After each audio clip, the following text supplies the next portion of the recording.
Good morning, everyone. My name is Xiaohan Liu. Today, I'd like to share with you how we can apply a strategy from cognitive load theory called the faded work example effect to support mathematics instruction. Specifically, I will show how this approach can reduce unnecessary cognitive load and help students move from teacher-guided learning to independent problem solving. As the picture shows, when we teach students how to solve math problems, is it more effective to demonstrate all the steps at once, or does gradually involving them in the problem-solving process better support their understanding? We usually think about it. So before we dive into the technique itself, let's briefly revisit the theory behind it. Cognitive load theory, or CLT, is based on the idea that our working memory has limited capacity. Learning becomes more effective when we manage this load efficiently. And there are three types of cognitive load. First one is intrinsic load. It means the complexity of the content itself. The second one is extraneous load, the unnecessary effort caused by poor instructional design. Last one is German load, the effort that actually supports learning, like building mental models or schemes. Instructional methods based on CLT aim to minimize extraneous load while maximizing general load. So, one such method is the faded work examples effect.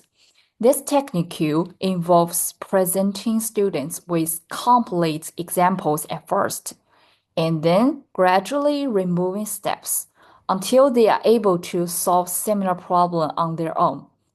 This feeding process helps students progressively take on more cognitive responsibility, which is especially important in structured subjects like math. So next, let me now walk you through a math teaching example that illustrates this method. Step 1 is a fully works example. We show students a complete step-by-step solution to an equation, such as 2 times the quantity x plus 3 equals x plus 9. In this phase, students observe without pressure. The goal is comprehension, not performance. And in step 2, we fade the example. We remove some of the steps and ask students to fill in the blanks. This encourages them to engage more actively and begin forming problem-solving strategies. Finally, in step 3, we present only the problem, no guidance.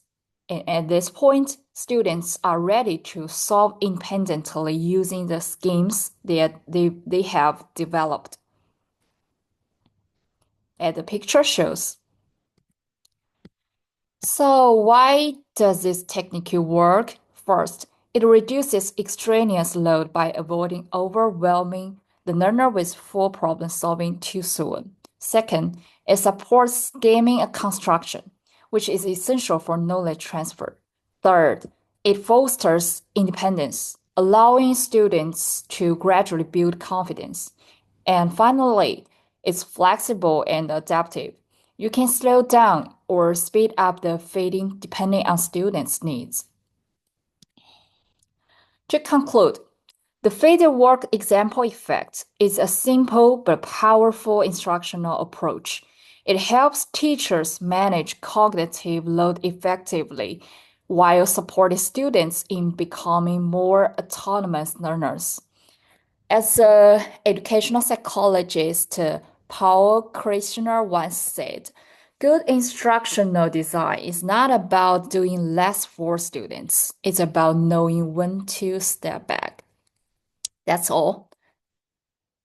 Thank you for watching.